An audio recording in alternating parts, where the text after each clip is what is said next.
And welcome to the talk show, Let the Truth Be Told. I'm your host, Pastor David.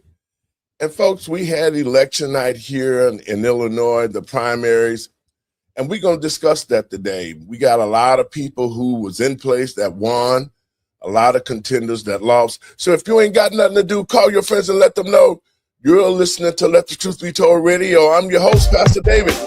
Y'all come on in.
And welcome to the talk show, Let the Truth Be Told. I'm your host, Pastor David. But first, let me give all praises to Yahuwah and Yahusha. That's God and Christ in Hebrew. Well, the Illinois primaries ended. And man, I'm telling you, some of it wasn't even close. We know that Darren Bailey won. We know that Juliana Stratton won. We know that Don Tracy won on our side, and J.B. Pritzker ran uncontested. But you know what the problem is to the American people and patriots across this country? I don't know how, especially in Illinois, how Illinoisans continue to vote for people like J.B. Pritzker and Juliana Stratton, who has been in office for over 8 years. They have literally destroyed the state of Illinois. With all the sanctuary crap going on, J.B. Pritzker just this year gave $2.5 billion to illegal migrants to get education, for housing, and health care in this state. So I don't understand how the people of Illinois who need change can continue to vote for the same deadhead politicians who continue to destroy the state by making sure migrants are well taken care of, but for the people of the state of Illinois, they're being looked over and abused as if we don't exist. And in saying that, I'm gonna bring my crew in. We got a great panel today to discuss it. Hey, Randy. Good morning. How y'all doing today? Hey, Doc. Hey, how's it going? Look who's back. Back again. Great. Hey, what's up? Welcome back, man. I know you had the baby. You want to talk a little bit about that before we get started on these demons? The new father. Oh yeah. So mom and baby are doing well. Mom's on the recovery. All of our kids have been via C-section, so the recovery time takes some time, but she's doing well, healing up ahead of schedule. So we're all happy. We're just happy that she made it, because not everybody makes it through these types of surgeries, and it's not guaranteed, especially for Black Americans. So we were very happy. The house is just full of love right now, and no one's getting any sleep. Well, you know, Dre, it's good to have you back. Blessings to you and the family.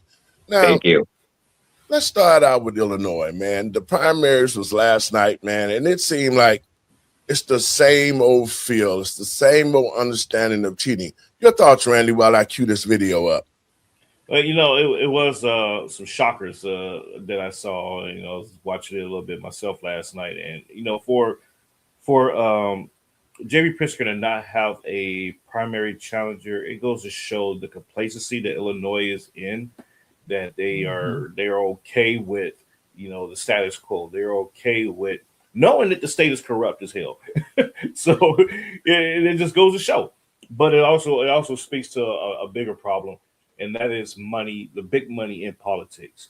A candidate probably did try to file or decide to try to run, and he was probably he or she was probably bought off or told not to run, and that this amount of money will come against you if you tried it and everything else. And we've seen these tactics before. So for something like this to happen in Illinois, I feel sorry for you guys. May you rest in hell where you belong. Your thoughts, straight.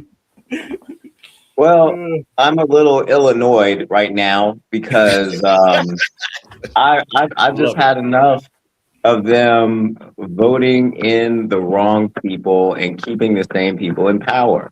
If you look at Virginia right now, the supposed to be middle of the road governor that we brought in has just totally reneged on everything that she said that she was going to do, which is leaving a lot of people on the left with a lot of buyer's remorse. And even now, there is a legal alien that they won't even turn over the ice who's been groping girls ages 12 to 16-year-olds in high school. He's a 19-year-old. They allow them to stay in high school until they're around like 22. And they can't verify the ages. So this is a whole problem. And this is not the kids' first run-in with the law. So looking at Illinois, I'm just really upset that they're not looking at the rest of the country and seeing the opportunity that they had in this election to bring in some new people who may have decided that they were going to do something different and not fit into the corrupt Illinois machine. Doc? Well, this is what you get. This is how you get ants, really, when you have an AG and U.S. attorneys that don't do their job. Okay. Because we all know that all of these governors and even mayors have with impunity violated federal law without repercussion, period. Pritzker should be in jail, as well as Brandon Johnson, as well as Newsom and Bass. And you know what I'm saying? Like the list goes on, and they're just in the top 10. I call them my top 6 across the country because they've broken federal law. He's running uncontested. Really? Yes. That means that there is something going on a lot bigger than what we see, right? There is a current underneath, and it has to be within both parties that there's an agreement that there are certain people that are going to stay, excuse me, in certain positions because on its face, they should be in prison, and they're not. So that lets me know from the federal government to the state governments to these parties, Republican and Democrat, they're protecting these criminals. Well, guys, I was watching it for a while last night, and it's the same old type of politics. Darren Bailey won on the Republican side, but for the mere fact that the Democrats only had J.B. Pritzker shows their unity and all the unprecedented evil things that they've done in this state. I just don't see how J.B. Pritzker is going to win in the fall if Darren Bailey runs a good race and gets himself familiarized with the Black community. Then we can have a new governor because it needs to be. Pritzker cannot come back to this office, and they're already cheating. The midterms was marred with cheating with the same stuff that we saw in the 2020 election, the thumb drives, and one of the facilities, voting facilities that was in prison, one of my people, Adrian Wright, filed a complaint because they was inside the voting booth telling the people who to vote for, which is totally illegal. But we're going to see that throughout here in Illinois in the fall. So we're going to work to try to get people out to the polling places to keep an eye on it. But if we don't do that, then they're going to steal another election. But Juliana Stratton, she's been lieutenant governor for 2 terms. She's also did nothing, completely nothing. She's been complicit with J.B. Pritzker as she's continued to just be quiet and allow all the bad things to happen with the migrants. She hasn't spoke up for the Black community not one time. So during her campaign, she had another slogan out, man, and I saw it, and I want to play it today so people can see what type of person that Julianne Stratton is. And I'll get your thoughts on this, guys. Check this out. Trump. Vote Juliana. Fuck Trump. Vote Juliana. Fuck Trump. Vote Juliana. They said it, not me. I'm Juliana Stratton, and I'm proud to have lived my whole life on the south side of Chicago. I'm not scared of a wannabe dictator. I'm running for Senate to stand up to Donald Trump. I'll abolish ICE and hold Trump accountable for the crimes he's committed, just like they said. Guys, your thoughts? It was very crude It and was. disgusting but at the end of the day, that's all you have. You don't have any policies. You really don't have anything good to say from your record, because if we look at your record, it's trash. Your state is trash, and you've done nothing for the actual American citizens. It's really telling when the Democrats sat down at the State of the Union address, when he said, "Are you going to stand up for American citizens?" and not a Democrat stood up. That's who that woman is, and people should not vote for her. Your thoughts, Randy? You know, I wonder how she think this is going to work out for her. You know, classic examples: Fannie Pack Willis and And Letitia James. Letitia James, yes, Albert Bragg. All these people ran on the mantra of, you know, going after Trump. Trump is not on the ballot this year, guys. No, he's going away. Yeah, and exactly, and he's leaving office, you know, in 2 years. So if you think that, you know, voters are that stupid, which many of them are, I'm just going to put it out there, because this is we're in this conundrum. We're having this conversation for a reason, because there are that many people that are stupid, and they're going to vote for this woman, and they're going to say, "Oh, she's going to go after Trump," and it's like, no, she's not. She's just not, because she won't. She's going to be a junior senator in the U.S. Senate, and she's talking about some abolishing ICE. First of all, you can't abolish ICE because you need to put up a bill to do that, and it's not going to pass because it's codified into law already. So shut up. And it's just I'm irritated. I'm irritated already. You should be. So Crazy. it's gonna be a lot of people gonna be called stupid today. I'm sorry, but I'm not Do sorry. your thing. They Dre? got a whole $89 billion. That's right. And you guys both hit it right on the head. Just a lot of empty promises that her constituents fell for.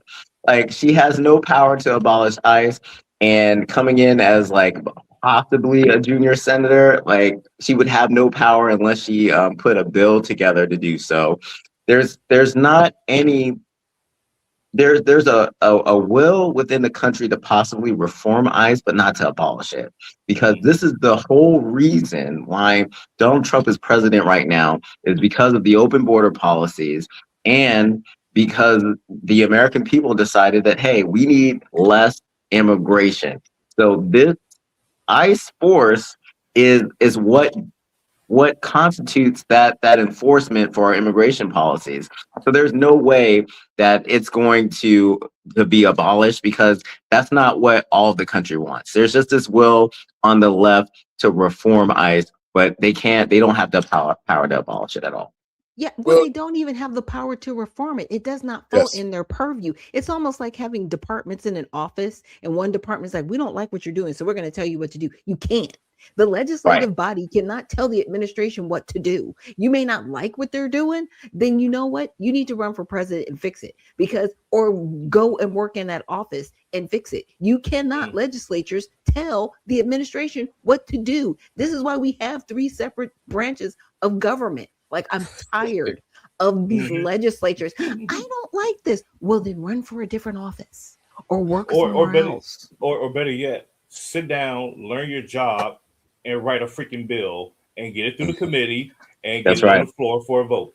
That's right, all but the you bill have to still do. won't change it because it's administrative. It's Exactly. still administrative.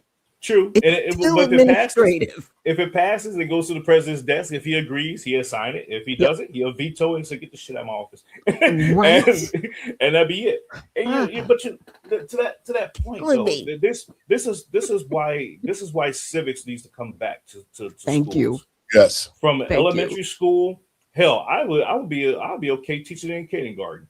You know, But it needs to come back to schools, and people need to learn what the legislative process is and what the different Right. branches of governments and their functionalities are, because people don't know. A They lot of really people, don't. it is shocking.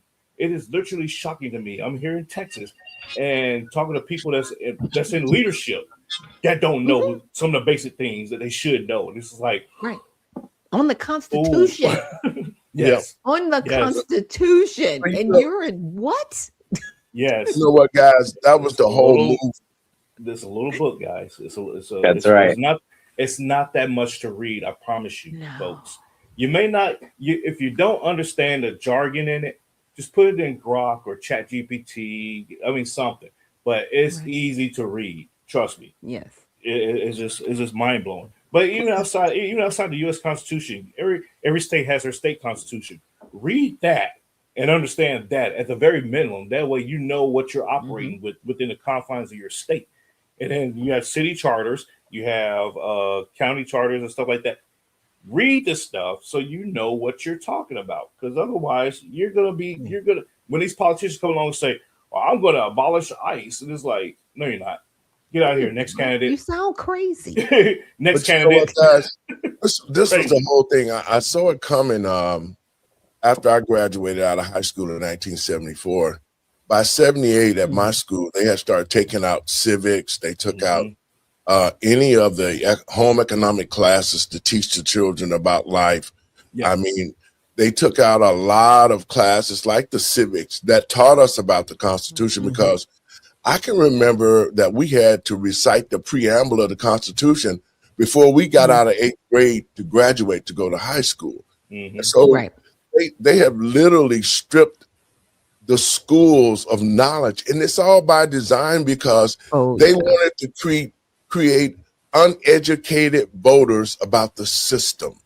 They don't. The children today don't have a clue about how the country operates. They don't even know nothing about the Constitution, and thus that's why we had Chris Ann Hall on the show last night Yeah. Yeah. talking about how uneducated people are about the Constitution. And see, and that's what we're going to have to fix. It's about education. It's about knowledge. And until we do that, we won't get good candidates, because Stratton is definitely not a good candidate. And what Absolutely. I They don't Absolutely. want good candidates. They want dumbed down people that they can control. This is top down. This is not like, oh, we'll have a smart person over there. If you show some sign of intelligence, people do not want you in office, because Well, you you know, will And be there's making even a everybody else deeper look bad. problem. go ahead, Dre. Yeah, and there's even a deeper problem that Pastor Laura, you touched on about the education piece.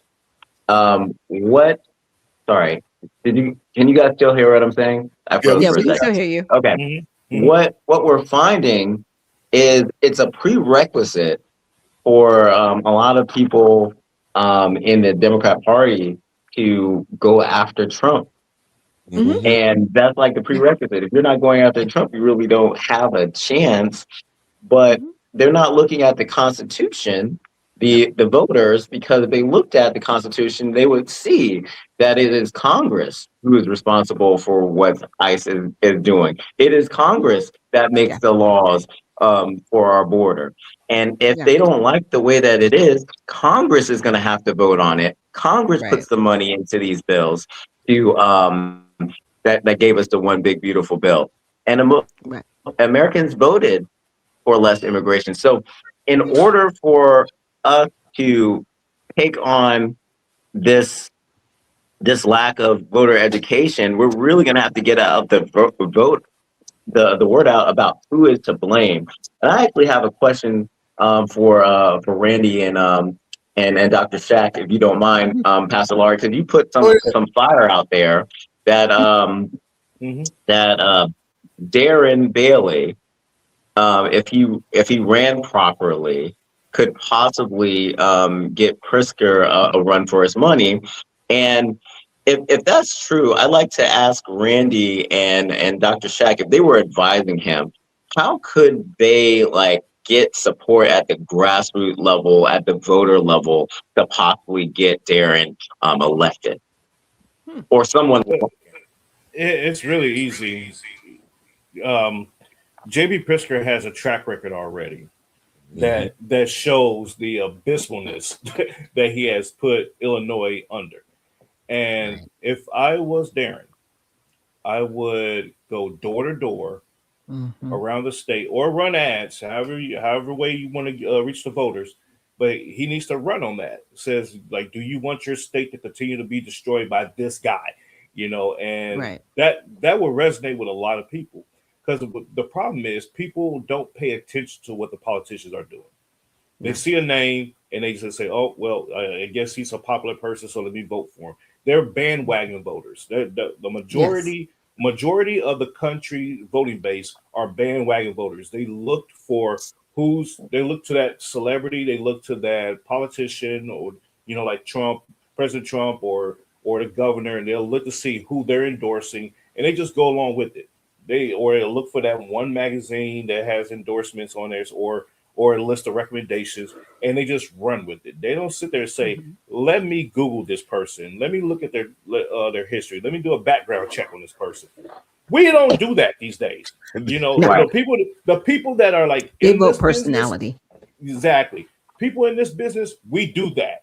And then we turn around and try to inform everybody, but we can't get to everybody at the end of the day. So it's up to the citizens to do their research, and Thomas Jefferson said it best, an informed citizenry is the very heart of the democracy. And we have lost our heart because we are not informed. It's just like, wow. It's just madness to me. But Dr. Shack?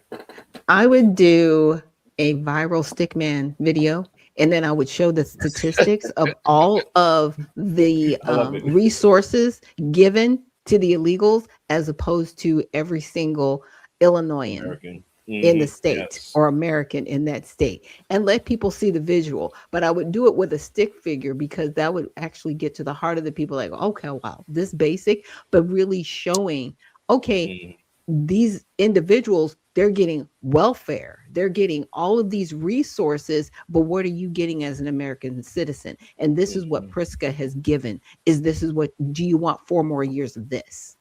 Exactly. Right. And because that puts it in people's faces, and it's like, 4 more years of what? 4 more years of not getting any resources, 4 more years of my taxes going up, 4 more years. The Bears might leave. That'd be another thing you could run on. Really? The Bears want to leave Illinois? What? You know what I'm saying?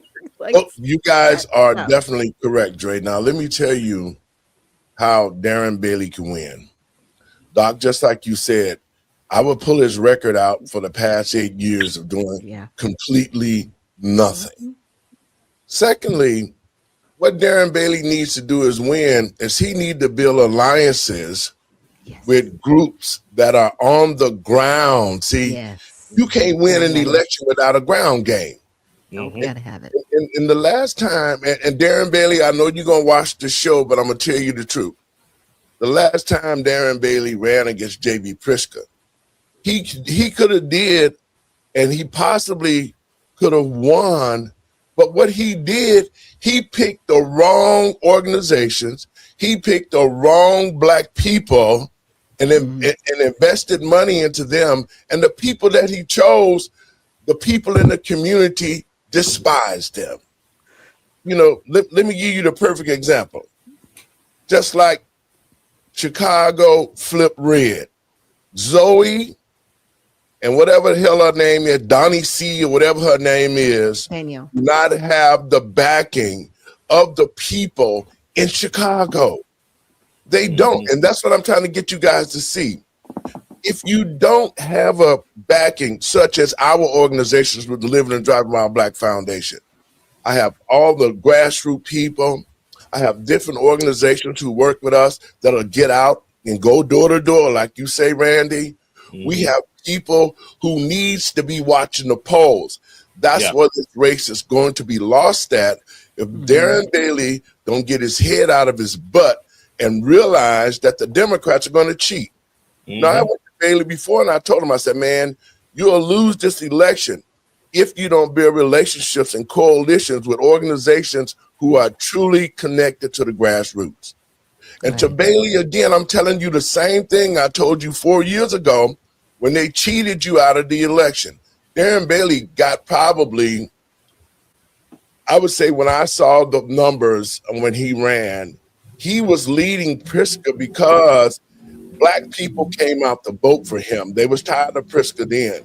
But Right. because Bailey didn't have any people at the polls to watch the polls, later on in the night, that's when Bailey lost the lead in Chicago. And the numbers that J.B. Pritzker came up, when you look at the percentage of voters who did vote, it way outweighed the numbers that he received than the people that actually voted.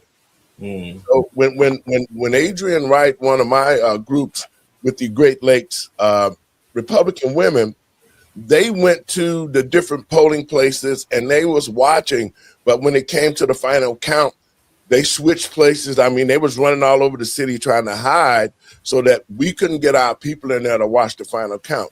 So if Darren Bailey does not connect himself with the true people that's in the community that want to see change, because most of the Black people that I talk to is sick and tired of J.B. Pritzker.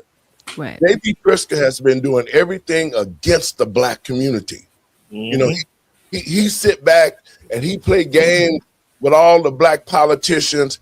He play games. He give a bunch of preachers $1,000 to kiss his ass, and then they get their congregation to go pull the lever for him. See, that's the kind of stuff that's killing the Black community. You got fake politicians. You got fake pastors who are taking money from the politicians.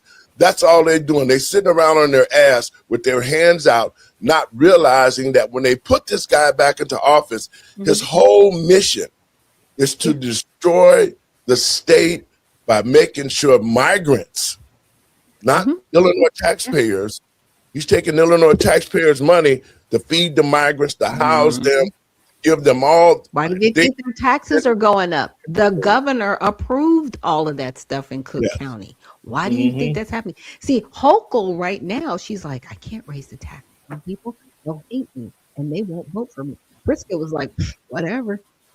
Double down. That's the problem, and I know for a fact that a lot of people in Chicago is sick and tired of J.B. Pritzker, just like they sick and tired of Barack Obama and all the little crap he been doing with his temple, not a museum, but all that stuff. But getting back to the facts of the matter is, Darren Bailey, you will lose if you don't build a relationship with true organizations that will get out here and get knocking on them doors and showing your face up, shaking Black people's hand. That's going to have the people familiar with you in the state of Illinois, and especially in Chicago, because Chicago is going to determine who sits in the governor's seat, whether you like it or not. Downstate does not have enough power, even though Bailey has a good presence downstate. If he doesn't build a relationship with real people, now, I'm not talking about organizations like Flip Red. I'm not talking about people like P. Ray Easley and Mark Carter, that's big on the internet, making a lot of noise, but don't have a relationship with the grassroots people. If Darren Bailey does not connect with the grassroots people, he's going to lose. Dre, your thoughts? Well, I think that it's important for us to not burn any bridges. I can understand what you're saying about, the presence on the internet versus the presence doing the door knocking. I think that some of these groups that you mentioned, some of the people that you mentioned have room to grow and can get some influence that will be helpful to any candidate. And yeah, absolutely. So I do think leverage both and, keep working towards the goal, because I think one of the things that I saw that was a little bit disappointing was after some of the candidates lost, there's just so much mudslinging. This person's a clown. This person, shouldn't have run. This person, that. But who's doing the work? A lot of these people that are talking trash on the internet, that's all they do is they're not out there in the streets doing the work. And instead of being so territorial, can we figure out ways to work together so we can be more effective? Because maybe some of the people that ran, there's a different role that they can fill in another administration, in another way that would get people to the polls or create the change that we want to see. So I'm not about burning bridges. I think that there are some opportunities and growth, but these organizations may and people may have time to do that. Well, let me say this to you. Pamela Denise Long ran for the U.S. Senate position. Yes. We had her on the show on Monday. And Dre, I understand what you're talking about. But here in the state of Illinois, these people are 100% grifters. And I'm gonna call it the way I see it, and I ain't gonna tell you no lie. Flip Red took money from Darren Bailey. They turned around and took money from Sheriff Mendricks on the Republican side. They took money from everybody and produced nothing. Even what they did to Pamela Long, and I'm gonna have her on the show probably next week sometime. She sit down and told Zoe and Danny C, whatever that woman name is with the makeup face, about the Freemen legislation that she created. Do you know that Zoe and Danny C turned around and took her information and sold it to the woman that was running against her? And the white woman came out and started talking about she created the legislation of the Freemen. And so when Pamela Denise called me, I was like, I tried to tell you, I tried to warn you about these people. These people are straight grifters. They don't care. Just like P. Ray Easley. P. Ray Easley was all over the internet, Dre, talking shit every time you turn around. And then she ran for. Let's not forget that she just wasn't on the internet. She was also on Fox News. Like, she did a lot of interviews, national primetime slot interviews during this election. Okay, so check this out. Go ahead. So I'm saying, like, let's not just like limit her to the internet. Okay, so let's talk about this. Let's be realistic with ourselves. Interviews, TV ain't gonna get you no votes. I don't care what you say. If you don't have the grassroots people out there actually engaging with the people, you can be on Fox, you can be on anything. If the people don't relate to you, it don't mean nothing.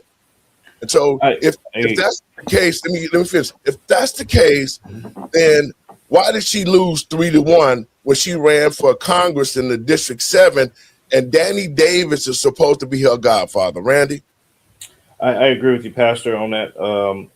Relationships is currency, and if you're not on the ground talking with the people directly and encouraging them to talk to their people, or set those meetings directly, type of thing. Say, hey, you're an influential person in your neighborhood. Set up a meeting so I can talk to your people, type of thing. And they would do that because you asked them. If you don't ask, it's like selling. It's like being a salesman. Being a politician is being a salesman. If you don't get to do the ask and do the close, you're wasting your time out there. You're just showing up and showing out, and nothing's happening for you. So you have to build those relationships. Media is important in this day and age, yes, but it does not win you the election. Having money in a campaign, yes, it can help you win an election, but it doesn't win you the election. And so we have to remember that the human factor is the number one factor in how you win an election. If you cannot connect with the people will not vote for you. And it's just that's just the simple formula. There's no great science to running a campaign or running an election. It's you and the people. That's it. Anything else in between there is minutia. Because at the end of the day, those people, they're gonna say, well, I can't donate to you, but I tell you what, give me these flyers. I will knock these 2 blocks for you right now. You go on and take care of another neighborhood. I got you. That's what's happening with us. They're like, you came to my door. Just because you came to my door, that means you're putting in the work. That means you're trying to do something. So let me help you in return. That's how it goes. Reply on that before I play this video. Oh, look, I was just like, I definitely agree with Randy. It does. It takes that eye-to-eye contact, and also agreeing with Andre. We can't burn bridges. This is the problem with us. Okay, look, everybody else is like, I hate you, but I know I got to vote for you to get you in. You know what I'm saying? Like everybody's like that. We're not. We get in our feelings. It's like, I can't talk to you. I can't look at you right now. No, Right. I can't talk to you and I can't look at you right now, but I got to do what it takes to get you in office. One of us has got to get there, because if one of us That's can right. get there, then three of us can get there. And if three of us can get there, then nine of us can get there. We have to get out of our own way as Black Americans in this country, because if we don't, we're going to lose the country. Well, you know what, guys, I say it, and I grew up in politics, and I know what it takes to win. And what we've seen over the last, I want to say 20 and 25 years, we've seen Black organizations who don't have a relationship, but they continue to get paid to do so. And so this is the problem. This is the big problem that I'm having with these young people who belong to these groups. They don't have the dedication to go door to door. They don't get down with the people that need to be getting down, because a lot of these young people, like the Flip Red and P. Ray Easley, they pissed a lot of people off. When they had an opportunity to do things, they did it for the money. It was never about the people. It's always been about the money. You know, Right. how you going to have a relationship with the I don't voter? know if that's fair, Pastor Laurie, to just equate it to the money, because I also think they upset a lot of people because they decided to run Republican, and a double whammy being Black Republicans. So I think they were in an uphill battle. P. Ray, Dr. Long were in an uphill battle anyway. Did they have enough of an establishment of Republicans? Did they have enough support from the Republican Party to really get their push off the ground? I don't know. I don't have all the answers to that, but I do see that the two of them were first-time candidates. The two of them ran the best race that they could possibly run with the amount of experience that they had. The two of them went out and tried to raise money. The two of them went out and debated and answered questions. The two of them went out and they talked to people, and they've done a lot more than the average person would do. We have to keep people pushing and going to people and saying, hey, we don't have to be what we've always been. We can be something different. And sometimes when you do that and you're doing it for the first time, it can just be like a moot point. But if we keep having people do the same thing or something similar, and we're able to start to bring some people from the Democrat side over, I think there will be opportunities. Well, you know what, Dre, and I agree with you on that. But first of all, you are not a serious contender if you don't have money to run a race. That's the bottom line. If you don't have no money, or if you don't have a way to raise money to compete, you are going to lose. When a friend of mine, Baker, ran for, and I'm gonna get you, ran for sheriff against Tom Dart some years ago, he didn't have the money. And he had the ground game, but he ended up selling the people out because Tom Dart paid him to get out of the race. And even though he could have won the race, he stepped out for the money. And so when you are a politician and you're talking about, I'm running for office of mayor in Chicago in 2027, that's a year from now. I've already been able to garner organizations. I've already got commitments to large amounts of money. And when I begin this thing, I'm going to need to have to pay people for their time to go door to door, to make sure they get my name out there, to make sure that we set things up so we can bring the people in. Now, from what I've seen, there's no way that any other candidate who has already been in office can defeat me. Because if you've already been in office, and you haven't done a damn thing like Juliana Stratton, how are you going to do something as a United States Senator? Let's think about that. You've been in office for 8 years with J.B. Pritzker. You've allowed illegal migrants to come to the state and use taxpayers' money to get rich and move up above black people. See, they didn't come to the white community. They came to the black community. And black people dominate the polls in Chicago. So the people of Chicago will be damn stupid to vote for J.B. Pritzker again.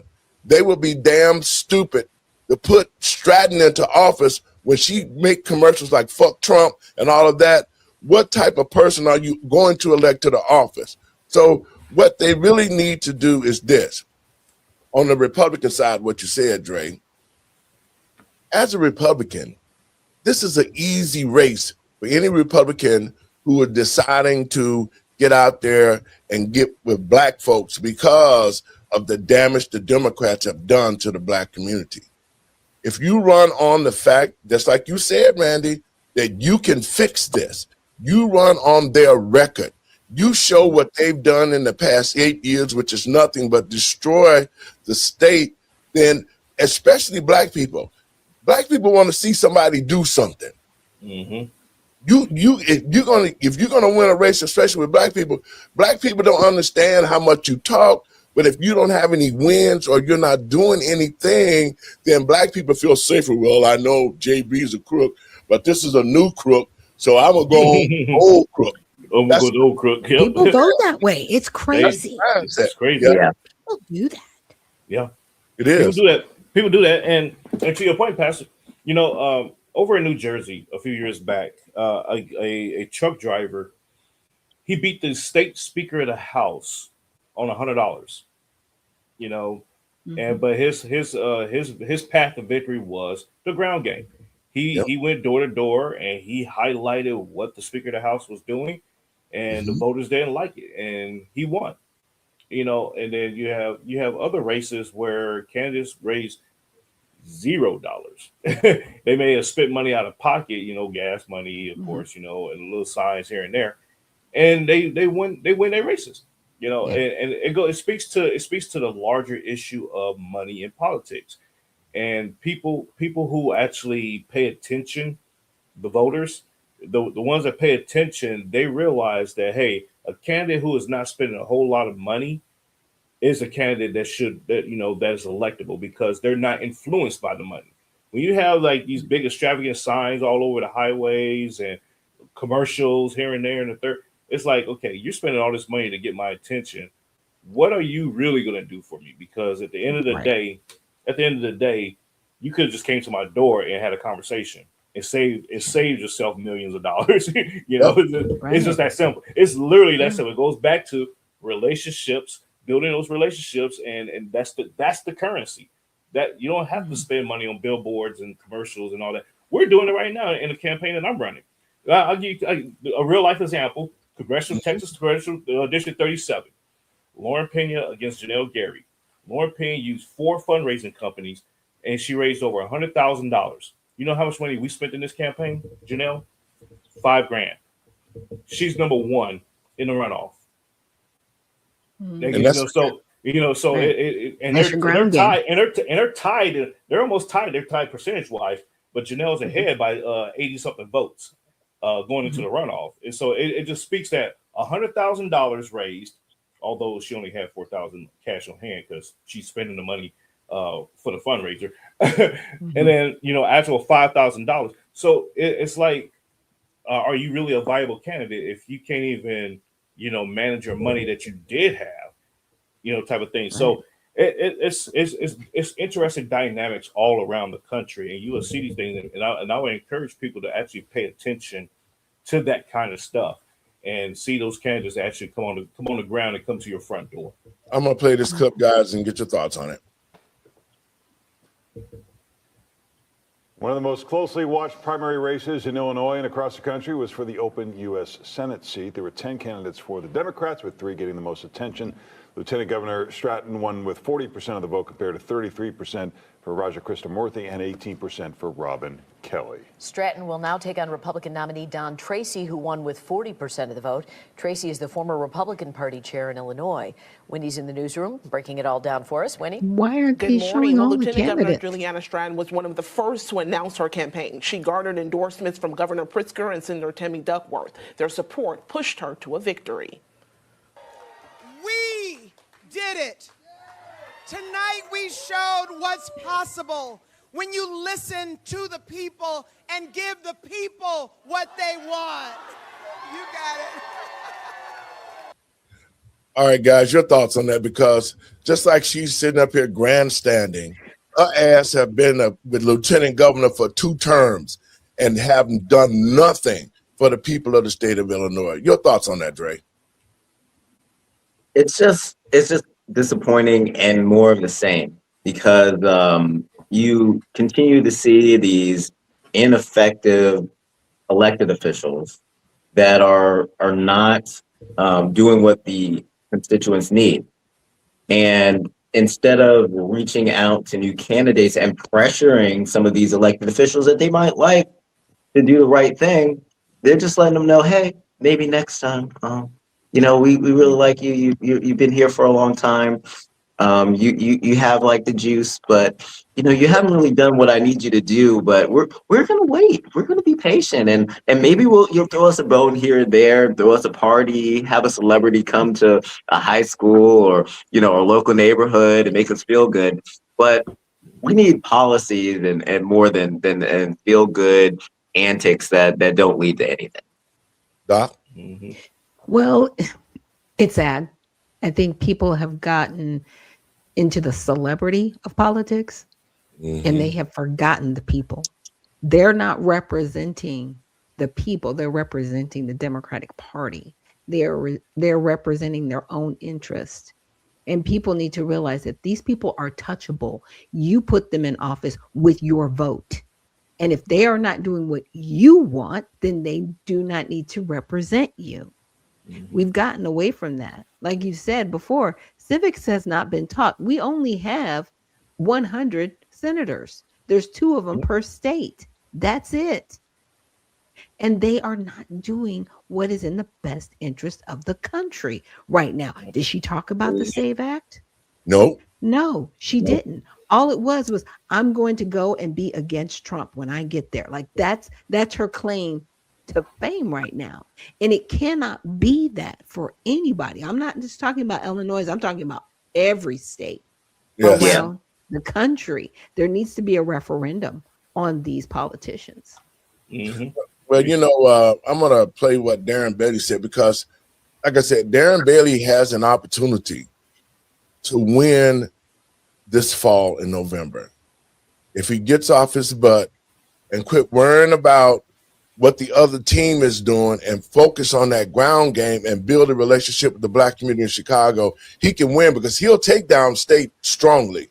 But it's Chicago who puts the governors in place, and it's Chicago who's going to put the senator into the Senate. And if you don't have a relationship with those people, you're not going to win. Let's see what Bailey said. He talked too much and that he listened too little. And this time, instead of attacking people because they think differently, he says he'll work with people from all backgrounds, specifically including Democrats. In the first 2 minutes of his victory speech, Bailey directly addressing voters in the Chicago area. To my friends in Chicago, I know I've got a Southern accent. Some folks have said that I talk funny. But from Carbondale to Wilmette, Quincy to Danville, one thing remains the same. Those bills in your mailbox, they don't care about anyone's accent. That's because this problem isn't regional. It's leadership. Okay. And another significant primary we've been following tonight, as you mentioned, is the campaign of Don Tracy as he secures the Republican nomination for the U.S. Senate seat, of course, vacated by Senator Dick Durbin. Of course, Tracy, too, faces a steep uphill climb to mount a serious challenge, we're learning, to Juliana Stratton. And we're learning tonight Republicans, including Tracy and Darren Bailey, are going to work immediately. They're gathering tomorrow for what they're calling a unity breakfast in Naperville. They say the breakfast is an effort to show how Illinois Republicans are standing together for a brighter future for the state of Illinois. We're live in Springfield. Rob Hughes, ABC 7 Eyewitness News. All right, Dre, y'all don't talk about these illegals being here and how you gonna do the SAVE Act. Like what? Who's over the talking points? Stop that. Oh, I have a funny accent. You do. And your country itself need to be talking about the Save America Act. What are you doing? What are you doing? Dre? Sorry. Absolutely, Dr. Nichols, get them, because it's all pomp and circumstance. Some of the same things that we've seen with previous politicians smile in your face. They'll like do all the little I'm just like you type things, like Shaking hands and go to kissing a babies. I need McDonald's, y'all to shaking come out with hands, some kissing fire. babies. Go ahead. What? I said, I need you to come with some fire. That's right. That's right. Because people are suffering. Their taxes have gone up. Why isn't anybody mad about that? It's because Donald Trump is not the reason taxes went up in Illinois. The reason the taxes went up is because they gave all those benefits to illegal aliens. Yes. And for none of the Republicans to drive that home is just ridiculous. It's because it's very simple.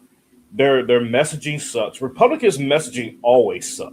We just have a very, very bad whoever is the messaging guru for the Republican Party, and they be sending this stuff down, they need to be slapped and just like go into a closet somewhere. And the problem is, the reason why they don't speak on these issues because it's too divisive, and they don't want to turn off a segment of voters or whatnot. I say, put it out there. To your point, Dre. Put it to your point, Dr. Nichols. Put it out there. Talk about the issue. Say, hey, look, I get it. Your tax bill went up. That's not the Republicans' fault. That's not Donald Trump's fault. You know whose fault it is? The person you voted for last term. Exactly. The person the person that's sitting in that seat right now is the reason why your tax bill went up. The person that's in that seat right now is the reason why you can't afford gas right now. The reason that's the person right. That's sitting there, that's how you spend some, and they be like, oh, because guess what? I'm not in that seat right now. So if you want something different, I'm your guy. And boom. That is going to be the best route to win in this election. First of all, the Republicans think that black people are going to be forced to vote for them just because they hate the Democrats. They don't have a presence like they should in the black community.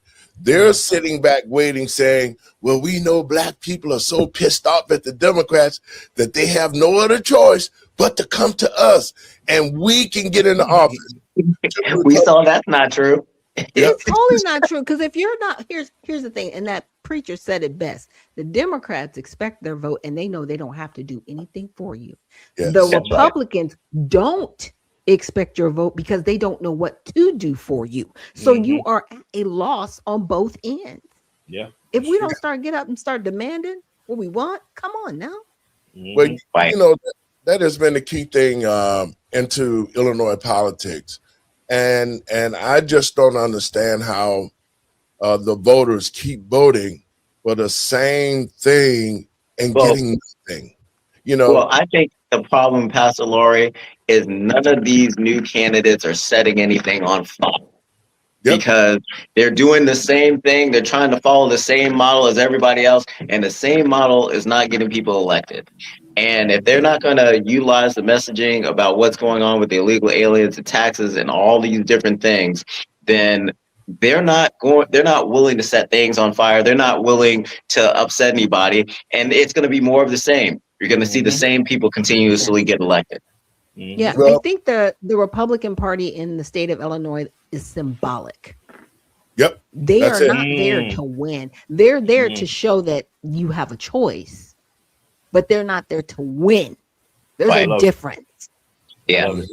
But JB Pritzker got a lot of money, and we do a lot of investigative stuff. I heard through the grapevines that he wants his race to be ran against Darren Bailey because he feels that Darren Bailey will not connect with black voters. He's not. What? He's not even connected with black folks. Really? Seriously?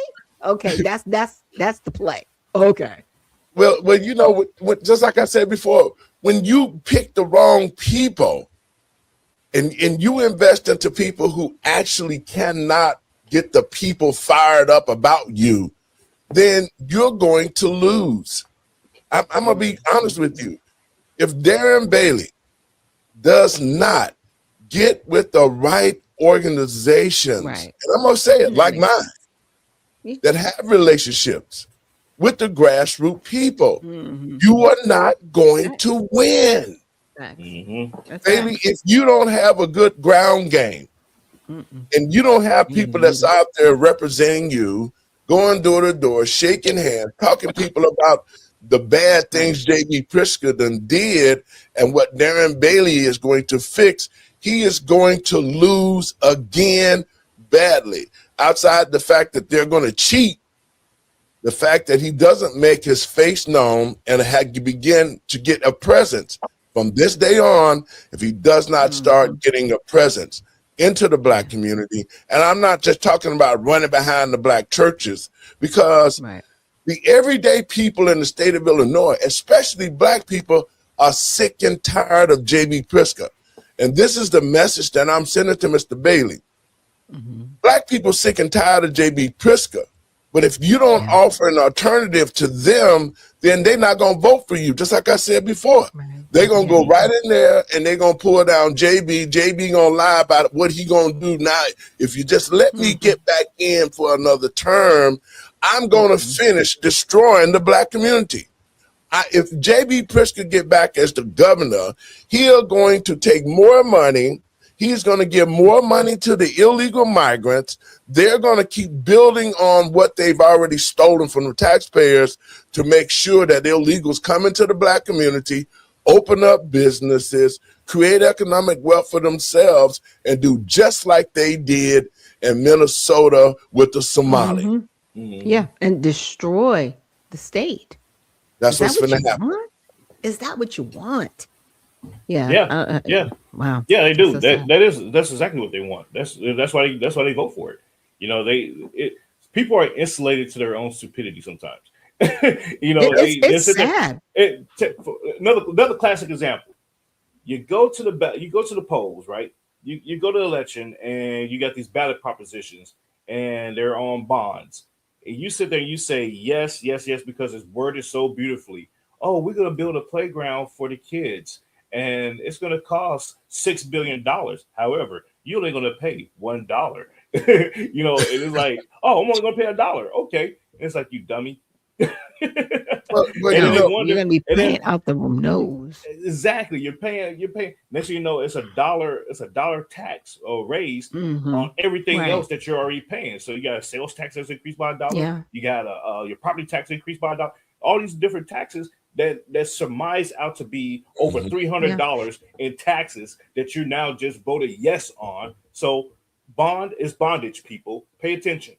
Vote no on every bond. No matter how beautiful it sounds, no matter how desperately it's needed. I mean, the state, it should be so easy to run for governor in Illinois. I mean, it's hemorrhaging businesses just like California because of the tax rates. You're not being friendly to the businesses, but you're also being a burden to the residences. And that's controlled at the state level. Like, you really have an easy job here to get elected. Yes. Too easy. Like, too easy. Seriously? Because I might, hey Pastor, I might come back up to Illinois. You run for mayor, I run for governor. Somebody's got to do this job because oh my goodness. I'll come back to Chicago. I'll come back to Chicago for a little bit, you know, see what's up. Well, you know, Brandon Johnson is the prime example of what we saw getting into office, lying, using the race card, using emotions on Black people, you know. The idea of identity politics. He never came with a comprehensive plan for Chicago. He never, and he lied a lot. Well, I'm not going to defund the police. When he did, look at how he did it. He took taxpayers' dollars and destroyed it by giving it to migrants. And now that we're in this condition, it's easy for me because all I have to do is pull out this record. And everybody that has been talking crap about this, now their taxes has went up. Because when Brandon Johnson got into office, said he wasn't going to raise taxes, that was because they was hoping they was going to continue to get the federal dollars, that they were going to wash the money that they'd stolen through. And remember, Doc, I said, once they cut that money off, they're not going to be able to get that money. And what did he do? He went right there and raised taxes to offset all the money that they stole. Your thoughts, Doc? It's disgusting. I mean, I guess the question is for Illinois, when is enough going to be enough?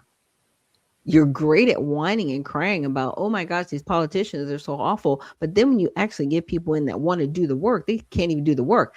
It just upset me that I didn't even get to see Pamela in the running for federal senators. Like, you just showed the top 3 people. There were more people running than those top 3. Like, what are you doing as a news organization not to show everybody?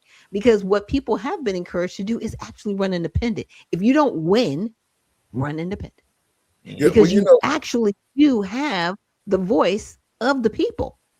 You went out there, you knocked on doors, you got 51,000 votes. You can still run independent. Well, that's the whole thing that I take a look at. And I spoke to Dr. Long yesterday before the races started, and I was telling her, you just got to keep your chin up, and we're gonna hope that the voters be smart enough. Dr. Long is the prime candidate that if I as a citizen, I would want somebody that's totally knowledgeable. That knows how to create economics, knows how to get legislation done and passed. Dr. Long possessed all of those skills, but the fact of the matter is, because she didn't have that kind of money to really get her message out, and her ground game was not intact to the place where she could actually get to the people in Chicago, because she's from downstate. But had she had enough money to be able to pay people to get out her message out, to get the signs out, to go door to door with palm cards, had she had that type of support, she could have won easily, because her message was true to the game of how it should be ran. But because she didn't have that type of support, especially in the city of Chicago, she lost badly, and at the same time, they still cheated at the polls. Your thoughts, Dre?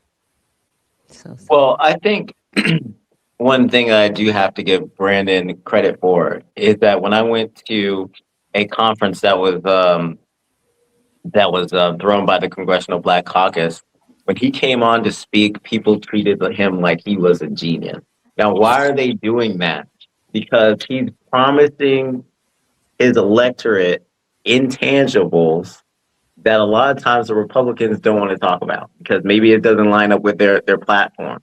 But he's promising them something that's real to them, and making enemies with the other side, which is the Republican Party, Donald Trump, whatever you want to call it, anti-ICE. They're throwing out that messaging, which Randy mentioned earlier. The messaging on the other side is just so bad.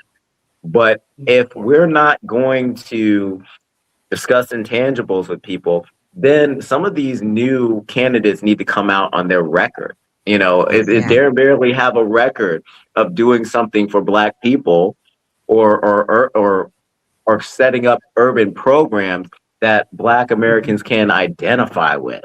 Is he a champion for less immigration? And if he is, he needs to come out and say it, because that could be enough to pique some people's interest. And if he makes some promises about what he's going to do for people, I'm going to put you at the front of the hiring line. I'm going to make sure that your kids are educated first, and that we're not allowing your kids to be harmed by people that we don't have any records about their background. Things like that could make a difference in the coming elections, and immigration could be a centerpiece of that. Your thoughts, Rand? Absolutely. I would say to Dre's point there, you're absolutely right. The other thing to that too is you got to Pastor's point, you got to have people at the polls as well. You build these coalitions, and you say, hey, I need 2 poll watchers or 4. At this polling location, y'all rotate however the election judge will allow y'all to do it, but I need people there. And when you see something that doesn't look right, call me. Let me know. I'll be there to, you know, rectify that problem. And here's why that's important, ladies and gentlemen. When you have poll watchers at polling locations, especially polling locations that are embedded on the others on the opposition side of town type of thing, it's going to put them on notice that they're being watched and they can't pull those shenanigans of you know moving ballots from one location to another, you know, or you know telling people how to vote, stuff like that. All those little stupid things that are illegal, they won't be able to pull that because now there's somebody watching them. And the important piece, the other important part of that is it's documented. You know, and poll watchers, they get a bad rap for not knowing what they're doing or get intimidated once they're on site. Don't be intimidated. You know, you're like, hey, I'm here under the color of the law. You know, at the end of the day, you know, I have the legal right to be here and to watch what you're doing. And if they try to tell you, you know, you can't be here, you got to go, and this and the other, call the police. Well, you know, that was what we did when we went out during the midterms the year before. We were able to really make a substantial move, especially during the general elections. When President Trump ran, we had people all over the city. And what we saw Democrats posing as Republican judges. We saw the thumb drives that they were using, the printers. You know, we saw Democratic judges telling people, oh, the machine's not working, so just leave your card and we'll put it through later. You know, we just caught the Democrats cheating in the prison for prisoners by allowing not only for people to be in the booth to tell the people who to vote for, but not only that, they were manipulating the machines. I mean, we just did the complaint and we sent it over to the Republican Party. Do you know one of them did not even say, this was during early voting.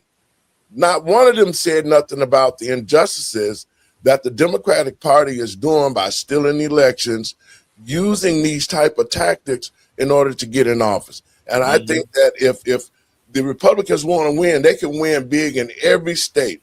They got to talk about the record, what the Democrats are doing with the illegals. They got to talk about what they haven't done for the American citizens. They have to build that relationship with the people who have been disenfranchised by what the Democratic Party has been doing. Folks, I got another video I want to play. This one is about a Democrat who was here in Illinois, Tiffany Henyard, who was the mayor of Dalton. Now she down here, Lord, today.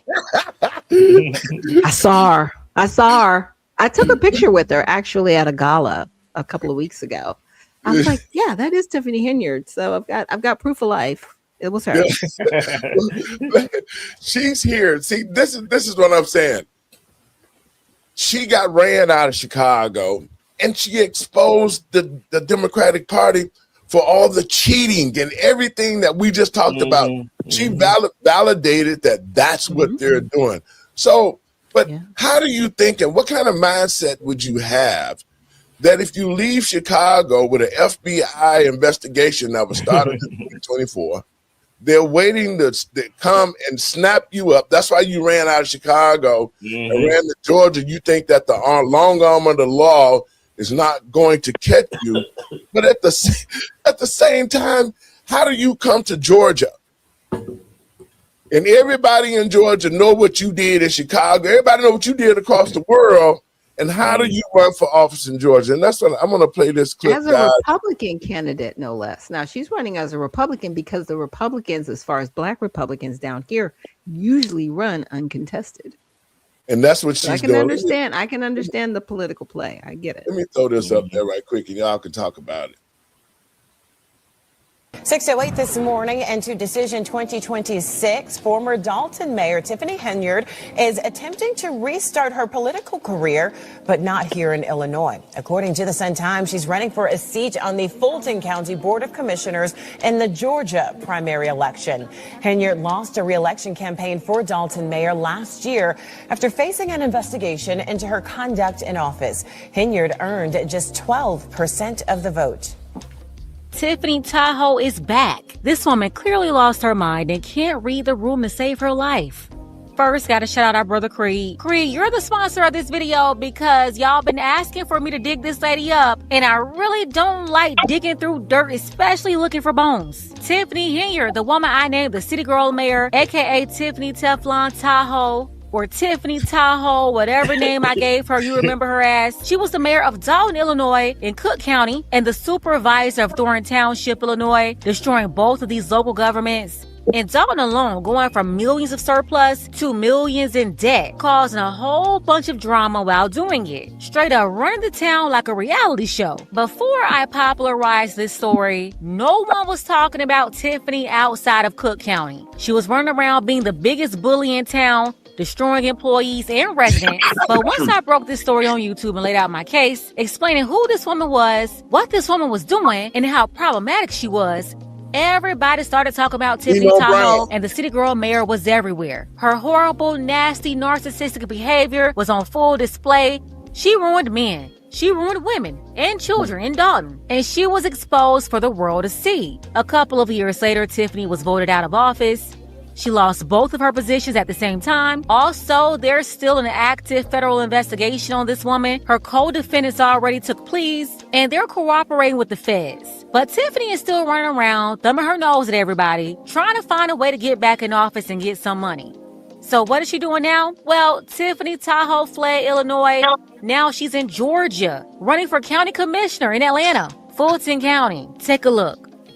A controversial politician from up north has relocated to Metro Atlanta and now wants to serve on the Fulton County Commission. She's been considered a viral sensation, and Fox 5's Kevin Stewart is taking a look into this. Kevin joins us now live from Union City with a look at the candidate, Tiffany Henyard. Kevin? Yeah, Tom, by anybody's standard, Henyard would be considered an interesting candidate. Even though she's not from here, she's had enough controversy over the recent years that you may be familiar with her already. This is Super Mayor Tiffany Henyard, the People's Mayor. This is the lone GOP candidate for South Fulton County on the Fulton County Commission. That's District 5. I just wanted to make a video, show you guys what I am up to. Down to earth, full of energy, and full of drama. Last year, Dalton, Illinois voters, a Chicago suburb, but baby, they on to you, voted Henyard out after several years of controversy focused on behavior and spending of taxpayer dollars, including a 2024 FBI corruption probe. The BMWs, the Range Rovers, you guys are following fiction, a made-up story. The probe has resulted in no charges. No charges yet. Please believe the investigation is still active on this lady, and not only are they looking at everything she did in Illinois, now they're following her movement in Georgia, including that married man she was with. And speaking of Kamal Woods, did Tiffany Tahoe's boyfriend get that divorce yet from his wife? Yeah. I'm aware that there was an investigation. Emory University political scientist Andra Gillespie points out that Henyard lost her seat in February of last year and quickly registered to vote here in Georgia. She registered to vote here in Georgia on February 27th, would give her the qualifications in order to meet the letter of the law in terms of what the standard is. So far, the Fulton County GOP isn't talking about Henyard's candidacy. Fulton County Commission District 5, which is the southern part of the county, is overwhelmingly Democratic. So as a Republican, Gillespie says Henyard has an uphill battle. But more than that, she says newcomer status, her connection, is a bigger issue that a Democrat will exploit. And that's another thing. When did Tiffany Tahoe turn Republican? She was a Democrat all these. Okay, guys, your thoughts. It's okay. It is a complete political move. So because I do live in Georgia, let me just give you some game, and I am kind of involved with the Republican Party. So this is what she's doing. What people don't realize is the Fulton County Board of Elections needs 2 Republicans on that board. Mm-hmm. Now, for that particular position, it's an appointment. It's not an elected position. So with her running for commissioner as a Republican, it gives her namesake. So she actually, because she's not an election denier, she actually could get that position as a Republican on the county board of elections, not the state, because they're 2 different things. In my opinion, that's the play. That is the workaround and the work into getting back into politics. Because right now, as they said, it's blue no matter who. pretty much in Fulton County. And yeah, people may not vote for her, or they might. All she has to do is just get enough votes to be valid. That's it. Even if she got 2,000 votes. You know what I'm saying? She just needs to be validated as a Republican candidate, because they are still under investigation with the Fulton County Board of Elections, and they still are under mandate from the judge to appoint 2 Republicans. Appoint, not elect. Appoint. Exactly. I'll leave it there. Yep. Your thoughts, Randy? She's Dr. Shack, you're spot on with that information, because that it is a ploy, you know, to say, okay, hey, yeah, you have name recognition, you can actually help bring over, you know, that a population of people by, you know, being appointed to this position. So let's go for it. Let's see what happens. Hell, everybody's corrupt. We all know this. So what's one more? What's one more corrupt person, right? You know, at the end of the day, we don't care. But like I said, I think that's the play. I think that's and I agree with you. I agree with you 100% on that. You know, but outside of that though, my point on Tiffany Henyard is this: she has a revelation. She had a revelation, and despite and this is me saying that somebody can be redeemed. Okay, and although this is a rare instance in life, but it's possible. She's seeing a light, and she's exposing the Democrat Party for what they are. And she says, you know what? Not only am I getting away from Illinois and all the chaos that I helped create, but it was also done through the influence of the Democratic Party. Let me go somewhere else. Yeah, this cloud is still hanging over me, but at the end of the day, I'm going to switch parties. I'm going to create a new identity for myself. And I'm going to let people know, like, hey, this is what to expect when you're in this game. But I'm trying to do something different, do something new. Give me a chance. And I applaud her for that effort. I don't know if it's going to get her anywhere at the end of the day, but this is that revelation that people need in life. You know, they switch parties and they say, you know what, that was not for me. Let me try something different. So hats off to her. Dre, your thoughts? I don't know. Like, I think that's a great explanation, Randy. It gives us something to think about. But I just see this being another example of career politicians not serving the people. Like the will of the people is not undermined. It's more about getting a position and then leveraging what she can get from the position and not really having an impact. And I hope people look at a record in Chicago and see what she did for Chicagoans or Illinoisans, as I like to call them today, because like some of them are annoyed, some of them are just annoying because they're voting the same people in that are corrupt. And I just hope that they look at a record, and you know, redemption is a great thing, but you have to show that there has to be some sort of like display that a change has happened on the inside. You know, what is she doing to show people that she's not the same old Tiffany that she was in Chicago? Exactly. Let me drop this on y'all, and then we're gonna get out of here. Before we get out of here, we want to talk a little bit about the 94 crime bill that the Redemption Party wrote in conjunction with the Living and Driving My Black Foundation. I just want to play a little bit more Tiffany. Here you go. Point, you would have to understand that karma is going to catch up to you. Just pay your rent. She says even if Henyard and her boyfriend come up with that money, she still wants them out of her house, which is on a month-to-month lease. We reached out to the couple and Henyard's criminal defense attorney, but so far have not received a response. Dane Placco, Fox 32 Chicago. So that was back in 2024, and now in 2026, Tiffany Tahoe just lost a case. She was ordered to pay $10,000 to the landlord. Now I'm sure collecting that money will be another issue. She's probably going to skip out on that too, just like she skipped out of state to Georgia, and now she's thinking she could skip her way into a county commissioner seat in a whole different state where she's not even known. And Tiffany Tahoe, I'm telling you right now, you might as well hang it up. It's not happening for more reasons than one. Maybe I'll get into that another time. All I gotta say is Tiffany Tahoe is insane. Am I surprised by any of this? No. She's very delusional. She's a horrible person with no boundaries. She's full of herself and she can't help her narcissism. I mean, to think that she could just go around state to state running for office like she's not about to get picked up by the feds in the near future. I guess she's claiming MAGA now to try to get a pardon from Trump or something, but this lady is crazy. If you know Tiffany Tahoe, then you already know this is typical behavior for her. And no, she's still not going to win. Although she's the only Republican running and will automatically go to the general election, it doesn't matter. She won't win anyway. For me, it's just the audacity. Yeah, it's a nerve for me.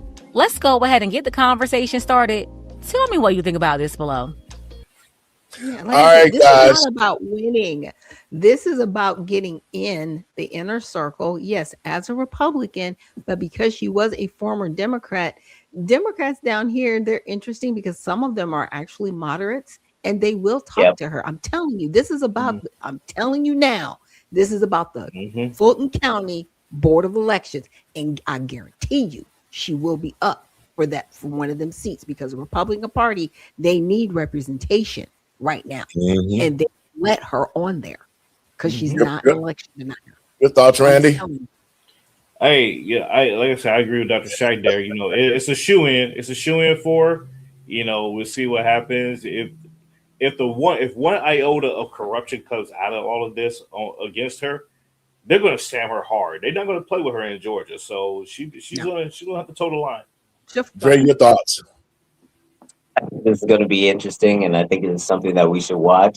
But it might be a power play by the Republicans, like Dr. Shack is saying. Like, this could be an opportunity for them to get in the limelight and get someone in position that's willing to go on the party line and say their message. This might be what they Put it need. this way, if I lived in Fulton County, I could get on the Fulton County Board of Elections as a Republican, and I'm an independent. Just because I'm not an election denier. Seriously. Well, guys, you know, I think that it's a disservice to the Republican Party when you have somebody who completely destroyed a town and a township, who took a town that the whole township had a surplus of $5 million or maybe more dollars, and now they're probably $10 million to $15 million in debt because of her bad leadership and because of the things she did as far as stealing money, lying, getting evicted out of the house. The whole 9 yards. What kind of mindset did you have that you would dress up like you Nino Brown on New Jack City and walk around with not even a real dog, but a stuffed animal dog? It's something psychologically wrong with her, and I think that it's going to come out, but she must be really losing her mind if she think that she's going to get in down here in Georgia as a MAGA candidate and get into office. Anyway, guys, I want to let the American people and patriots across this country know Doc Shack with the Redemption Party, in conjunction with the Living and Driving While Black Foundation, created the rescinding of the 94 crime bill. And I want the people to know that the bill has made it. The summary that we created was given to Kwasi Kilpatrick, the former mayor of Detroit, who works with the pardon czar Alice Johnson. He approved it, and we put it on her desk Monday. So let us stay focused and keep our prayers to the fact that, because if we can get President Trump behind us to rescind this crime bill that was created specifically to target the Black community, and they knew it was unconstitutional, then we will be able to help a lot of families. We will be able to restore some value back into the Black community, because in this bill, it's stated that those who were illegally and unconstitutionally arrested with 3 strikes you're out, the over-sentencing, the 14th Amendment, the 4th Amendment, all of these amendments that was violated with this crime bill, then we would be able to get some repairs in our community, especially get our men and women home who were affected. Not only that, monies would be put back into the community for the money that was lost during that crime epidemic that was done intentionally. Your thoughts, Randy, and we got to get out of here.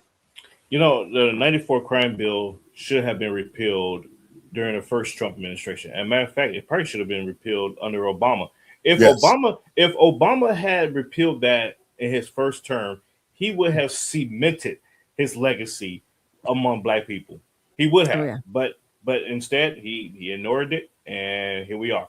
And so, but yes, I'm in total faith that things will move upward and onward and getting the 94 crime bill repealed. Great job, Pastor. We thank you for your work on that, and it is much needed. I actually talked to my brother. That's he's currently serving in prison. Yesterday, he called me, and he was asking about this update and everything. So I gave him that. He was very cheerful about that. So once again, thank you for that. And I would say, as great discussion as always. And don't forget to pre-order my book, The Polarizing America, A Dichotomous Society. It will be out in April 14th. So check that out. And you can follow me on all social media platforms at rperm. Dre? I'm really excited about this bill that that Dr. Shack and you collaborated on. The fact that it's advancing and it's getting read is excellent, and you still have a lot of work to do, but this is some very, very good news, and I'm excited about this. At the end of the day, our policies matter, and I think that if we forget to look at immigration policy, we're only hurting ourselves. We're only hurting the Black community. We're only hurting Americans.